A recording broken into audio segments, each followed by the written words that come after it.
मी Ashwini सैसोमे sister चॅनलमध्ये आपलं सर्वांचं खूप खूप स्वागत आहे। तर बघा आज ना यात्रेची सुरुवात झाली। जसं की बघा आता किती दिवस झाले यात्रेचे वेध लागले होते। सगळे ताई बोलले की अश्विनी एखाद वर्ष जर यात्रा नाही केली तर चालतं किंवा दगदग वगैरे करू नको, पण आमच्या आईची एक अशी इच्छा असते की दरवर्षीप्रमाणे जे असेल ते सगळं करायचं मी करते, पण तू थोडंसं आराम कर। तसं म्हणणारे पण सासू पाहिजे, कालच्यापासून म्हणजे बरंच आता सई परितर मदत करत होते आणि त्यांचा अभ्यास वगैरे सगळं सांभाळून टीव्ही बघण्याच्या वेळेमध्ये करून टाकतात। आणि स्विच उघडायला गेलते करायला गेले काम आणि एक ते सांगते आता काय मिळेल। तर भरपूर असं ना आज कापणी करायची असते, कापणी आणि धपाटे असतात नैवेद्यासाठी संध्याकाळी। तर वडाचढ असते। पूर्वी ना गुरव यायचं घरी, म्हणजे आई जेव्हा त्यांच्या ना वाड्यात म्हणजे गावातल्या घरी असायचे ना त्यावेळेस ना ते म्हणजे छोटे छोटे छोटे घर एक एक आखण्याचे। मला वाटतं आमच्या किचन मध्ये 2 कुटुंब राहायचे। मग ते त्यावेळेस काय करायचे हे लोक, दिवसभर त्यांना कुठलं छंद पण नसायचा, कुठलं काय म्हणजे टाइमपास नसायचा। मग काय करायचे सकाळपासून कामाला लागायचे, जसं की कापणी आणि कापडावरचे थापी धपाटे आणि गुरं 2-3च्या सुमारास घ्यायला यायचं। मग तुझं होतंय का माझं होतंय, आणि गुरं दारातलं गेलं की ह्यांना वाईट वाटायचं, त्यामुळं पटकन तळायला आणि करायला घ्यायचे आधीच्या बायका। आता कसं झालंय, गुरु पण आता बदललेत, जसं माणसं बदललेत तसं। जसं की बघा आता गुरु काका काय करतात, मंदिरातच येऊन नैवेद्य दाखवा बोलतात। ते पण आता थोडंसं वयस्कर झालेत आणि सगळ्यांची आता कसं जॉब नोकऱ्यामुळं आता सगळं बदललं गेलं। पण रूढी परंपरा जे आहे, जे आता जुनी माणसं जसं की आता आमचे गुरु काका आहेत जॉबला पोस्टात, पण येतात, पण आमच्याकडे येत नाहीत। गावातले जी 5 घर आहेत मग तीच घेतात। मग आता त्यामुळं तर स्लो काम चालू आहे उन्हामुळं पण, आणि माझी पण आता एनर्जी नाही आहे त्यामुळं। तर ह्याच्यामध्ये बघा गुळाचं पाणी, सगळ्यांना माहिती आहे कापणी रेसिपी। गुळाचं पाणी आहे, गुळ वितळेपर्यंत थोडंसं गरम करायचं आणि त्याला गार करून सकाळीच आम्ही ठेवलं होतं जसं की 12 वाजता। आणि गव्हाचं पीठ, बेसन, बडीशोप आणि सुंठ हे आणि थोडंसं हळद हे सगळं घालून ना हे पीठ मळले। आणि मळतानाच ना थोडंसं गोडे तेल घातलेलं आहे। पुढच्या वर्षी सविस्तर मस्तपैकी रेसिपी दाखवूया। मी जरा आराम करत होते, सई परी आणि आईंचं चाललं होतं कालवा, मी फक्त साहित्य देऊन आईंना गेले होते। साहित्य मात्र सगळं आईंना द्यावं लागतंय। तर हे थोडंसं भिजायला ठेवलंय आणि म्हणतात की कामात काम, जसं की 7-8 दिवस झालं पाणी आलं नाही, आजच पाणी येणार आहे असं कळालंय। पाण्याला आमच्या काय वेळ टाइम काही नाही, हे ना त्यांना सांगितलं की मग आम्हाला समजतंय। तर पाणी पण येणार आहे, आईला बोलले चुलीपाशी थोडं सावली पण येऊ दे तळायला, आणि बसून व्यवस्थित करायला पण येते घरात करू किंवा काय करू चुलीवरती, जसं की सगळ्या स्वयंपाक पण होईल आणि धपाटा पण होईल आणि कापण्या पण होईल सगळंच। सईबाई झाडायला गेली आणि खरं सांगू का आई आणि परी भांडे घासायला गेलेत। तर हे कोणीतरी पिठाचा हात घेऊन फ्रीजला असा हात लावलेला असणार आहे। तर हे सण होत नाही। हेच एक आपले ना ताई आहेत, ते म्हणले की तुझी दगदग तुला महागात पडते, तसंच आहे बघा आता मला तर तसं वाटतंय। तर हे पण मला वरडतात अश्विनी कसं करतात करू दे, मध्ये मध्ये पडत जाऊ नको, पण असतो आता आपला एक स्वभाव। तर लसूण वगैरे काय सोललेलं नाहीये, धपाट्याची तयारी करा बोलले त्यांचं तिथं होईपर्यंत। तर लसूण सोलून घेते। धपाट्याला काय तुम्हाला माहितीच आहे, हिरवी मिरची, भरपूर लसूण आणि ओवा हे तर लागणारच आहे। आणि आलं तर माझ्याकडनं संपलंय, तर आलं पण मी घालत असते। बरेच ताई बोलतात की अश्विनी तू आलं कसं घालते, पण आलं पण मी धपाट्याला घालत असते। म्हणलं आता हे सगळं साहित्य काढून घ्यावं आणि आधी ना लसूण सोलून घेते। आणि एकदाची आजपासून आमच्या यात्रेला सुरुवात झाली। मी ह्यांना बोलले दरवेळेस नैवेद्य वगैरे दाखवायला किमान सोनाशिदा तर मी जात होते, इथल्या आमच्या घराच्या समोर जे आहे सोनाशिदाला, तिथं पण जायचं होत नाही। सई परी आणि ह्यांना पाठवणारे, सई शक्यतो कुठं जात नाही, पण तिला मी आज जा बोलणार आहे गावात पाया पडायला देवाला। छान मस्तपैकी लाईटिंग मळा वगैरे केलं असणार आणि गावातलं वातावरण खूप छान झालं। थोडे खेळणी पण आलेत ना हो, दरवर्षी येत नाही इतक्या लवकर, पण ह्या वर्षी काहीतरी आलंय वाटतं, जम्पिंग जंपा वगैरे काय काय आलेले। तर नैवेद्य दाखवलं गेलं, मी ह्यांना बोलणार आहे तिथलं थोडंसं शूट करून या आपलं नागबाबाचं कसं, म्हणजे आज उपवासा दिवशी नक्की काय केलं असेल। आज ना घट, जसं ना दसऱ्यामध्ये आपलं आदल्या दिवशी उपवास असतो बघा, 8व्या दिवशी खंडेनवमीच्या, तसंच असं हा प्रकार आहे। जसं दसऱ्यात आपण कडकणी करतो तसं इथं कापणी आणि धपाटे। तर चला मी पण लसूण सोलायला घेते आणि देशी लसूण घेणार आहे ह्याला. तर देशी लसूण पण आहे आपल्याकडे. देशी लसणानं कसं जरा चव पण येते भरपूर आपल्या धपाट्याला. आणि आता मस्तपैकी बाहेर बसूनच हे सगळं सोलून येणार आहे. चला कपणे करताना दाखवते. मला खसखस पण काढायचे फ्रीजमधून अजून. मला बघितलं की चालू करते बघा वरडायला. तर हे चाललेत मळायला आणि हे बघा दोघांचं चाललंय भांडे घासायचं. छोट्या हाताने इतके स्वच्छ भांडे धुतले ना, स्वच्छ अगदी.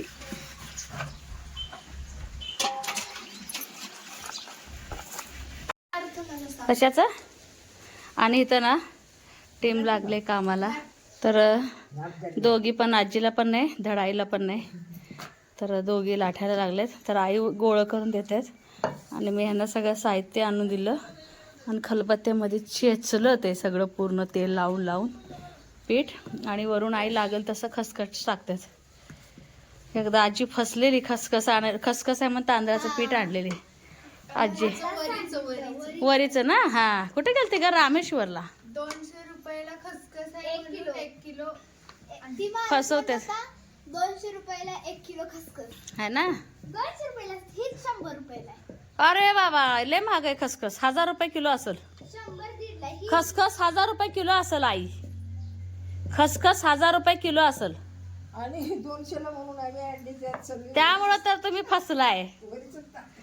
त्यामुळं फसलाय. ए जड चाललंय का ग? अजून चेचू काय? जड नाही ना?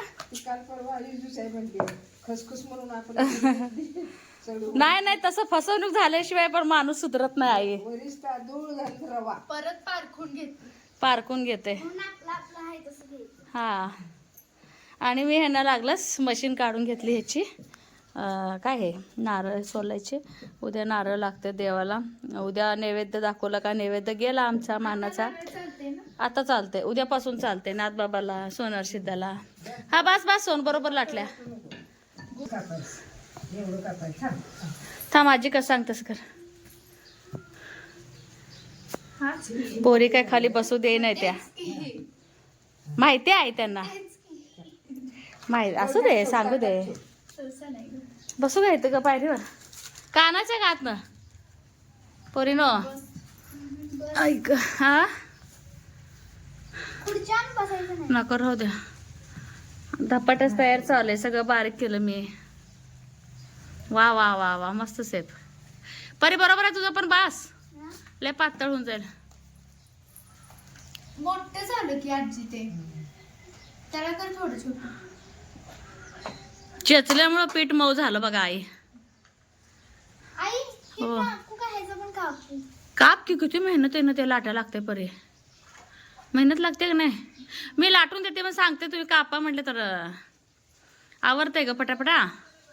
आणू का? हा पटकन आवरून जाते बाळा. हा सेफ बरोबर आहे बघ. हा? मला काय सांगते तर बाबा काय सांगून गेले? बाबा गेले सांगून. धपाटा करावं लागते. धपाट बसून सई बसली रसून. आय धपाटी करते बसून. ए सोनू तू पण जा ग नैवेद्याला गावात. जा की गावातला ना माहोल बघा. आणि हे पण ए सबी नाही ना आज. 7ला आहे. मग तेच की 7 वाजता. नाही, 7:45 का 7ला? 8ला 7 पावणे 8च की. उशीर आहे ग. पण सबीना बघायला जावा की पहिलं. तसंच आहे की. हा सबीना पण बघायला जावा आज. 7:50 काय? आणि शेवटी नळाला पाणी आलं. अर्ध्यातनं मी आई पळून गेलेलो. आम्ही दोघी असतो. दोघींच्या कापण्या लाटून झाल्या. तर मस्त असं सेफ दिलं. तर मी पाण्याला लक्ष देते. आई बोलल्या की मी तोपर्यंत तळणार आहे. झालं शेवटचं घाण आहे वाटतं. परवा शेवटचं आहे. चटई फडक झटक का नाही तर बाहेर आणते मला धुवायला. चटई लावली की मी लावल्या बघते मी. आणि लागलीच ना पाणी भरून घेतलं. आणि इथं कूलरला पण माझ्या पाणी ओतून घेतलं. आणि वरती सोडलेले आहे मी आता पाणी. आणि गंमत सांगते.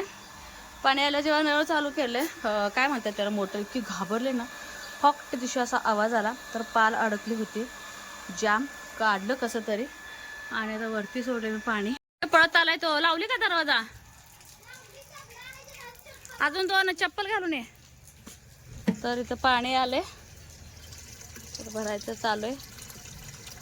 पोरींच्यामुळं कापण्या पण झाल्या. पोरगी लय कामाची हा. 2-2 आण काय हा उगवत जा नको. आणि किलोभर घालायला दिलं अजून मळल्यावर किलोभर घालायला. होय ना. ह्याच कापडावर करूया काय धपाटा आई का दुसरं आणू. आईने छान ना कापण्या तळल्या. येस तर पोरी ठेवून गेला तिथलं तिथं. बाकीचं मात्र सगळं आपल्याला काढावं लागतंय. तळले छान आई तळले त्या झटकून तेवढी गेली बाय माझी. ना उद्यासाठी नारळ फोडून घेतलं. सईबाई सगळं काढा लागले. आपलं नारळाचे सगळं घाण त्यांनी सोडलेलं. आणि धपाटा करलं घेतले. बेसन पीठ, गव्हाचे पीठ आणि ज्वारीचं पीठ, हळद, मीठ झालं पास. तर कापडावरचेच करायचे ह्याचं म्हणलं आता चुलीवरती लागलंच बसून इथंच करायचं. तर मिक्सरचं भांडा एक नाही पूर्ण खंगाळून घेते आणि तीळ आणि छान धपाटं कापडावरचं करून घ्यायचं आणि नैवेद्याला पण देऊन मग सगळे खायला मोकळं. तर चला आधी हे सगळं ना कणिक मळून घेते. ह्याचं पीठ जे आहे ना आणि मग थापायला घेते. आई बोलतात की मळ्यात आपल्या आज जे गडी होते ना आजपासून आपली मका तोडायला घेतले. तर त्यांना पण दिल्या. ठीक आहे म्हणलं. तर थोडं थोडं मळून मग करणार सगळं.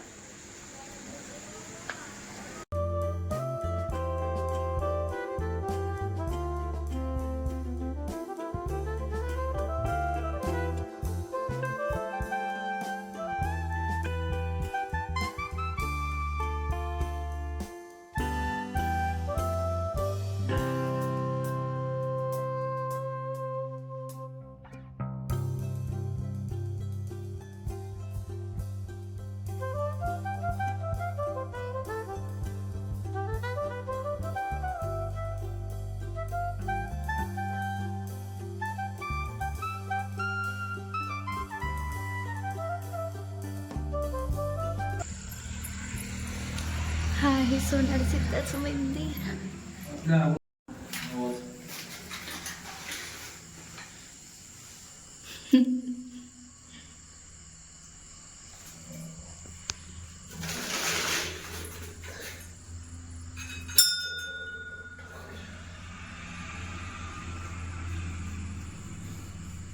लाईट आत्ताच जायची होती. लाईट गेली आहे. लाईट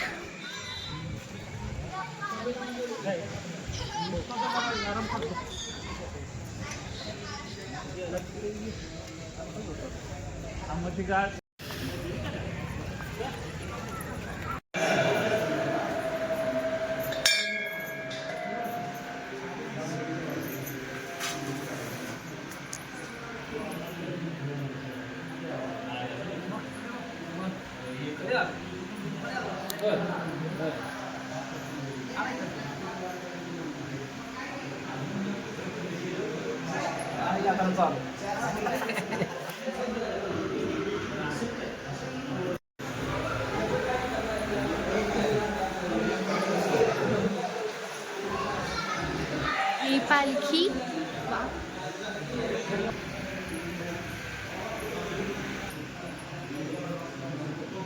नेमकं सई आणि हे गावात गेल्यानंतर लाईट गेलेली होती आणि नैवेद्य दाखवून दोघं घरी निघाले होते.